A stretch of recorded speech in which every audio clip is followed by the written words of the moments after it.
If you're watching this and you're the one that is actually running your sales organization within your business and you want daily meetings, 4 Slack updates, and just a call to review what your closers have already closed, you're not running a sales organization. You are running a surveillance program. And here's what nobody is telling you, and I don't see many people talking about this. Top closers do not tolerate micromanagement. They will leave your organization and run for the hills. Why? Because they know their value. If they have already been trained on certain things, they do not want to be micromanaged. And that is so important. When I first started hiring closers years and years ago, I made massive mistakes that I learned from and became better from. But I'm creating this video so that you can learn from my mistakes and not make the simple small mistakes that I have made. So this is exactly the goal of the video, is to basically pass those mistakes down to you, show you what I've learned exactly. And the goal of this video, if you watch it through the end, is to maintain top talent and how you can maintain top talent. Because in the past, I always had this kind of ideology, I guess you could say, that, if we had more meetings, we will have better results. And the main thing that I always thought of is, we are running an online organization, an online business. We aren't in offices where we can look at each other, shake each other's hands. So surely we should have, an hour-long meeting every single day, maybe at the beginning and the end of the day, so we can have a team culture so that we can learn from each other. Well, that worked until I actually realized how to find and vet and train top reps. And what I quickly realized is that top reps do not want daily check-ins, or I should say daily meetings, not check-ins. And I quickly also realized that my top guys were always leaving and I could not seem for the life of me to retain top talent. And what I finally realized is, I had a top guy that, he was a closer at some of the big financial institutions you have all heard of. And he finally came over to the online high-ticket sales world. And things went great for a couple of weeks, trained him very well, very coachable. But the one key mistake I did is that I wanted ongoing training, ongoing meetings. And I'm not talking about 15-minute check-ins. I'm talking about an hour every single day at the beginning and potentially at the end of the day as well. And what I quickly realized is that top reps, they are not and do not want to be micromanaged. You need to set them free so that they can actually do their thing. Because what happened was that rep became increasingly annoyed because we were talking in a group setting, and keep in mind I was running at this organization a sales team of 5 closers. At that point in time, we got to a point where that specific rep, he just knew everything and anything we were talking about in the actual meeting, and it became an unproductive call where, I was just fishing for updates just to try and get him to talk, which was not a good route to go, because at the end of the day, what you're doing and what I was doing is wasting his or her time, right? And that time could specifically be spent on follow-ups, cadence reports, end of day reports. That's way more productive, and more and most importantly, being on a call and bringing in cash. Because at the end of the day, they do not appreciate, and top closers do not appreciate you wasting their time. Why? Because most of the time they are on an eat what you kill model, meaning they are on commission based, right? So if they spend 2 hours with you on a call every single day, that is 2 hours spent with you where they are not earning money, versus spending those 2 hours on a call closing deals, which is super important. So I guess where we're leaving here is that, and we can jump right in here, the truth is that A players do not want their hands to be held. Okay? They want to get to the point, they want to close deals, they want clarity, high standards, and a space where they can execute and earn money, right? And again, here's one thing that I learned through trial and error and making a lot of mistakes. If your top guys, if they hit quota and they show up prepared, they do not need your approval or help. They need your trust. They need your guidance, okay? And let me explain exactly, how to balance, structure and freedom, because this is extremely hard and it depends rep by rep, right? If you do have a rep that is, maybe underperforming, maybe you need to put them in a performance improvement plan, a PIP, right? Because what you'll do then in a PIP is actually review calls on a daily basis, and you justifying them having daily calls, right? And those calls should be structured around improving their sales performance specifically, right?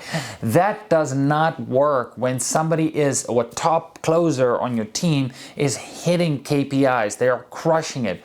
Do not have these daily meetings, daily updates, hour-long meetings that go nowhere. Let them run, let them go with it, right? Because at the end of the day, daily check-ins in terms of meetings that are, longer than 30 minutes, or call reviews or stuff like that, that is specifically for the stragglers on the team.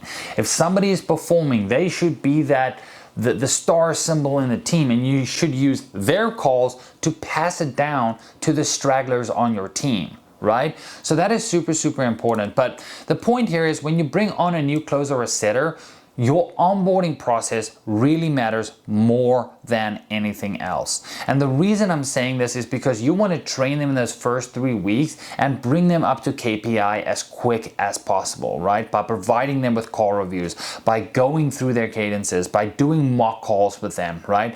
By having them review every single sales call that your top guy is doing, in addition to any marketing materials that you have, going through your funnels, going through your VSL, so that they can understand exactly the entire process, or the entire sales process, I should say, from A to Z.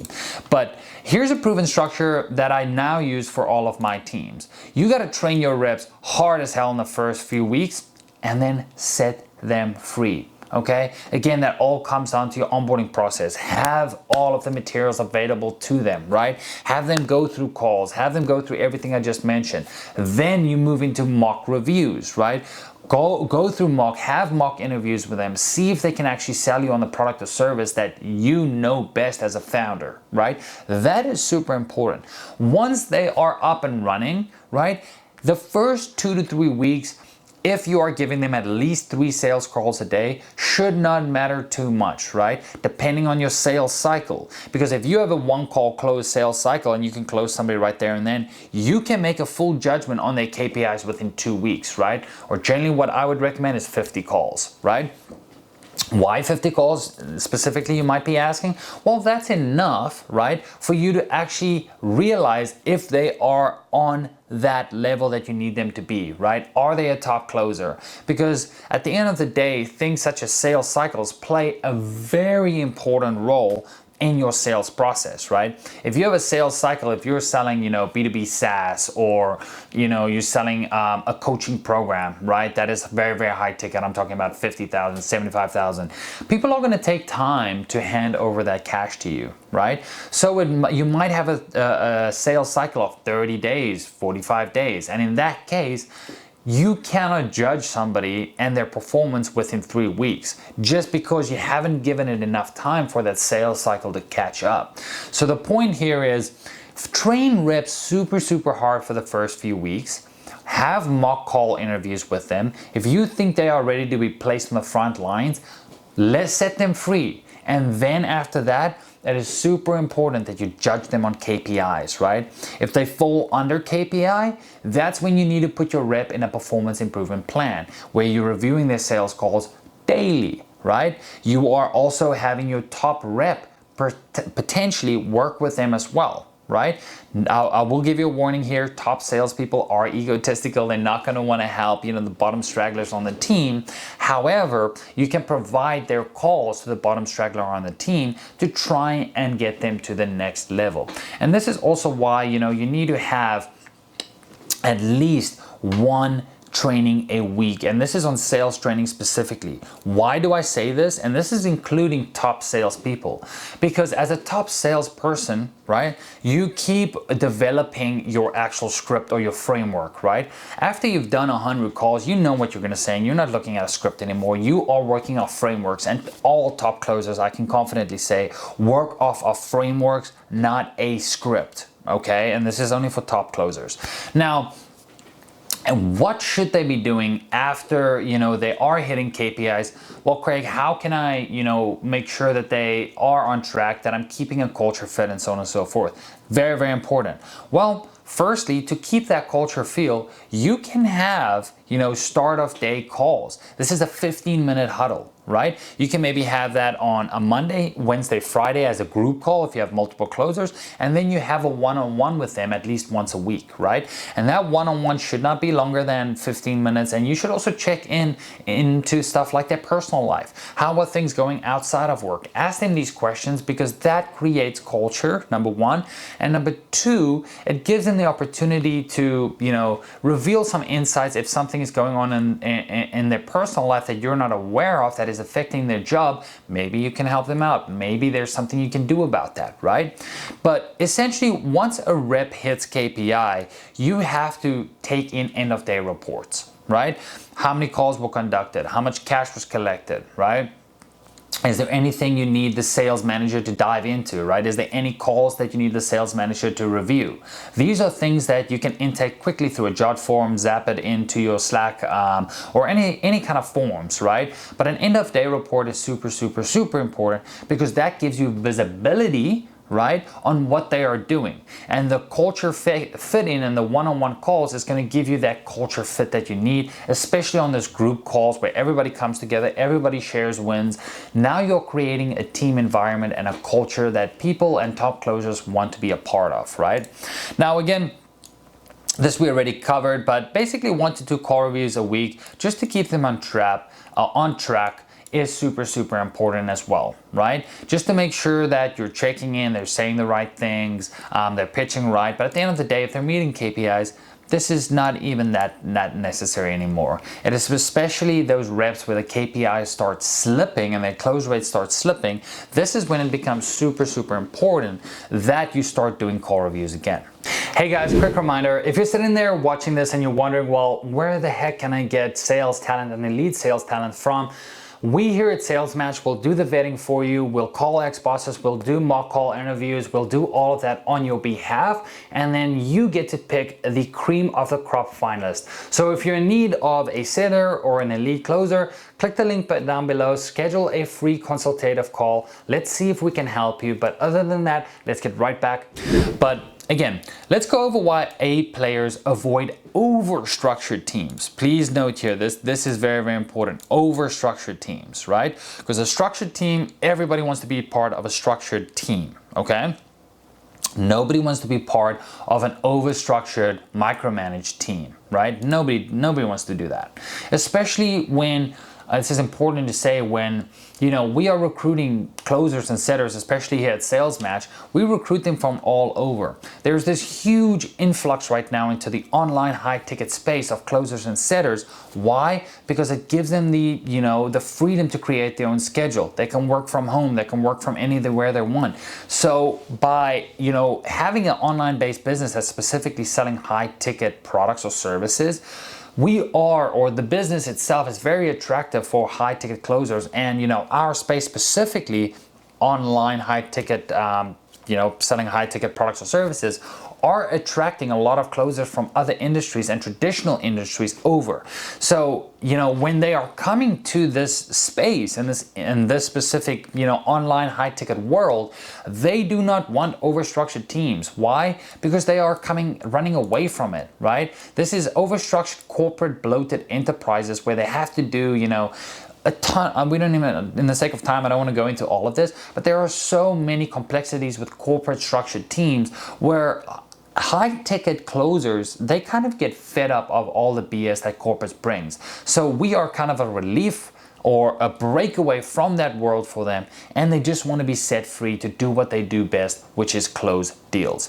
So great reps, it goes without saying, they want autonomy. They want high standards. They want real coaching, not 37 meetings a week. And this is something that I am so guilty of this. Years and years and years ago, I always thought, like I said, more meetings equals more results. That is not true, okay?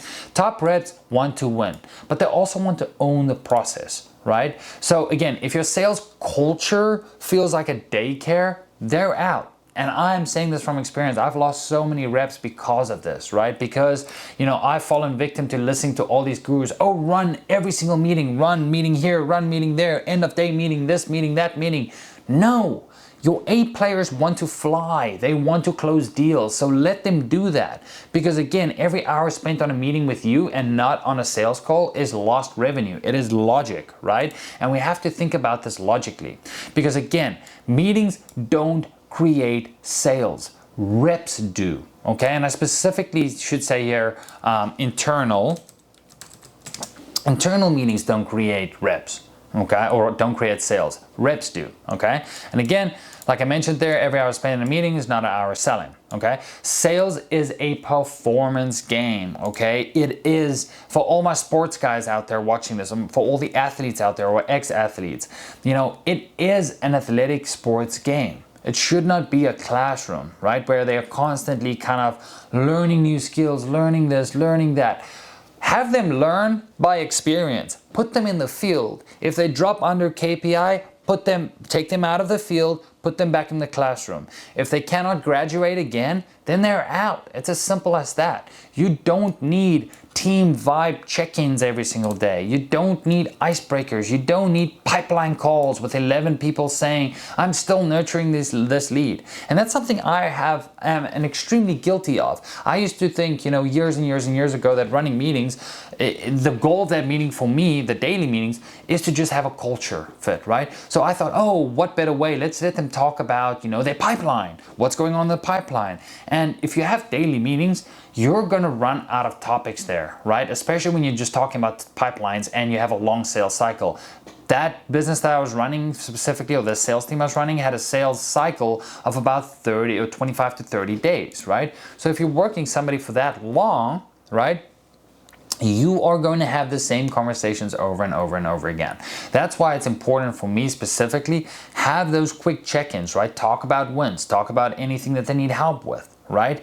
Maybe have a brief discussion on their top 1 to 2 hottest on the money leads, right? Have them talk about that, right? And then maybe have them talk about one person that dropped out of their pipeline and why they think that happened, okay? And this can be on your group calls Monday, Wednesday, Friday, and your Tuesday and Thursdays could be your one-on-one check-ins with your reps. Super, super important.